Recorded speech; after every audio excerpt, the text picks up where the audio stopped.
गांव के बीचों बीच एक पुराना बरगद का पेड़ था, जिसके नीचे हर शाम गांव के लोग बैठकर बातें किया करते थे। उस दिन भी सब लोग वहीं बैठे थे, लेकिन माहौल कुछ अलग था। आसमान में अचानक काले बादल छा गए थे। हवा में अजीब सी ठंडक और डर महसूस हो रहा था। रमेश ने आसमान की ओर देखते हुए कहा, आज मौसम कुछ ठीक नहीं लग रहा। ऐसा लग रहा है जैसे कोई तूफान आने वाला है।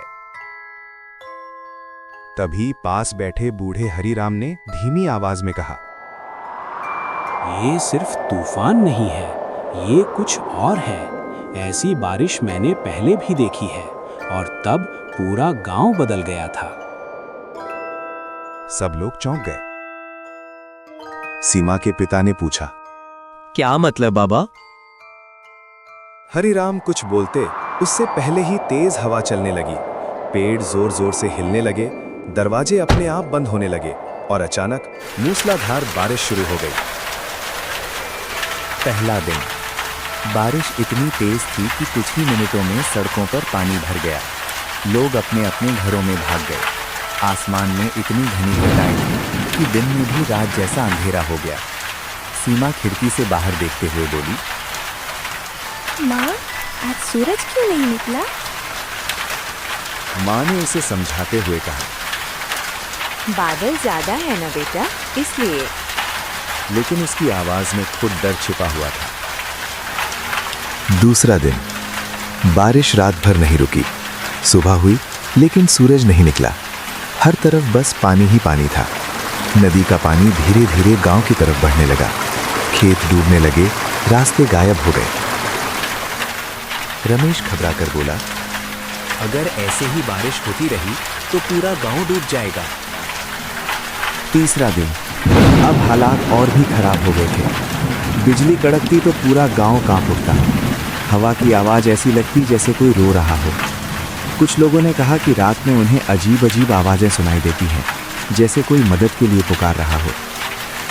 सीमा डरते हुए बोली, पापा, क्या ये बारिश कभी रुकेगी? पिता ने सीमा से कहा, हाँ बेटा, जरूर रुकेगी। लेकिन इस बार उनकी आवाज में भरोसा कम और डर ज्यादा था। चौथा दिन अब गांव के कुछ घर पानी में डूब चुके थे। लोग अपने जरूरी सामान लेकर ऊंची जगहों पर जाने लगे। तभी रमेश और बाकी लोग हरिराम के पास पहुंचे। बाबा, अब तो सच बता दीजिए, ये सब क्यों हो रहा है? हरिराम ने गहरी सांस ली और बोला, सालों पहले इस गांव के लोगों ने लालच में आकर जंगल काट दिया था, नदी का रास्ता रोक दिया था, प्रकृति को नुकसान पहुंचाया था। सब लोग चुप हो गए। फिर ऐसी ही बारिश हुई थी। कई दिनों तक सूरज नहीं निकला और आधा गांव पानी में बह गया था।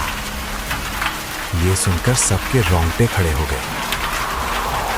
सच का एहसास, रमेश ने धीरे से कहा, हमने भी तो वही किया है, पेड़ काटे, नदी के किनारे घर बनाए। हरिराम ने सिर हिलाया। हाँ, हमने फिर वही गलती दोहराई है और प्रकृति हमें इसका परिणाम दिखा रही है।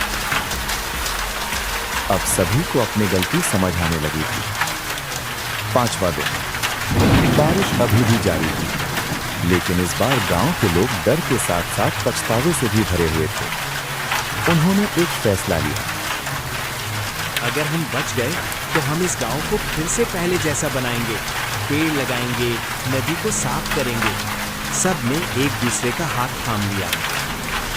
छठा दिन बारिश धीरे धीरे कम होने लगी। काले बादल छटने लगे और कई दिनों बाद आसमान में हल्की सी रोशनी दिखाई दी। सीमा खुशी से चिल्लाई, माँ, सूरज निकल रहा है।